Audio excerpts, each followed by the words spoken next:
राम राम। कभी कभी आप सोचते हैं कि भगवान जब सबको देता है तो मुझे भी देगा, लेकिन आपको क्या ज्ञात कि भगवान आपके लिए क्या सोचते हैं और आपके लिए क्या करना चाहते हैं। एक भिक्षुक थे जो गांव में भिक्षा मांगकर अपना पेट भरते थे और भगवान का धन्यवाद करते थे। उनका रोज का यही नियम था कि किसी गांव में जाते, जो भिक्षा मिलती उसे खा लेते। एक दिन जल्दी भिक्षा प्राप्त हो गई, उन्होंने जल्दी भोजन कर लिया तो मार्ग में जंगल आता था। उस जंगल में उन्होंने देखा कि एक लोमड़ी है जिसके पैर ही नहीं है। उधर से उन्होंने शेर की दहाड़ सुनी। जब शेर की दहाड़ सुनी तो वो भिक्षुक एक वृक्ष पर चढ़ गए। उसी वृक्ष के नीचे लोमड़ी बैठी थी।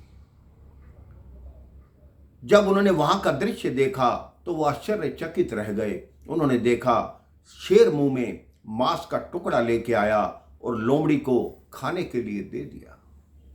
हालांकि उन्होंने ये सोचा था कि शेर आते ही इस लोमड़ी को खाएगा।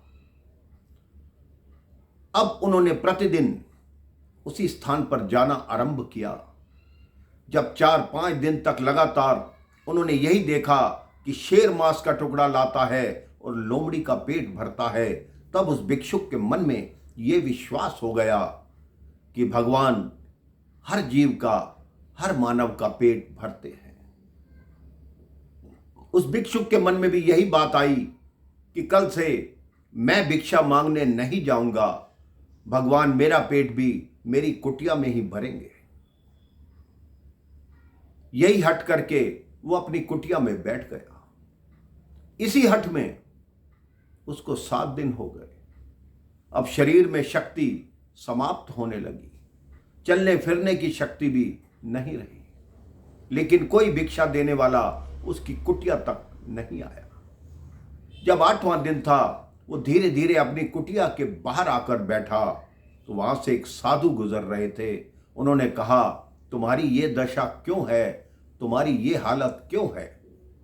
तब उस भिक्षुक ने कहा कि ऐसे ऐसे एक लोमड़ी है, उसके पांव नहीं हैं, उसको शेर रोज खाने को मांस देता है। जब लोमड़ी को मांस मिल सकता है तो भगवान मुझे खाने के लिए क्यों नहीं दे रहा? साधु ने एक ही पंक्ति में उसकी शंका का निवारण कर दिया। साधु ने कहा, हो सकता है कि भगवान तुम्हें लोमड़ी नहीं शेर बनाना चाहता हो। भगवान ये चाहता हो कि तुम लाकर दूसरों को खिलाओ। भगवान ये नहीं चाहते कि दूसरे लाकर तुम्हें खिलाएं। तब उस भिक्षुक की आंख खुली। उस दिन के पश्चात वो जो भी भिक्षा लाता, पहले किसी और जरूरतमंद को देता, उसके बाद जो बचता वो अपने लिए रखता। आप भी अपने जीवन में ये नियम बना लीजिए। अगर आपके सामने कोई भूखा आता है, कोई प्यासा आता है, तो उसको खिलाने की कोशिश कीजिए, उसे जल पिलाइए, उसकी सेवा कीजिए। इससे आपका जीवन, आपका भविष्य सुधर जाएगा। राम राम, जय श्री राम।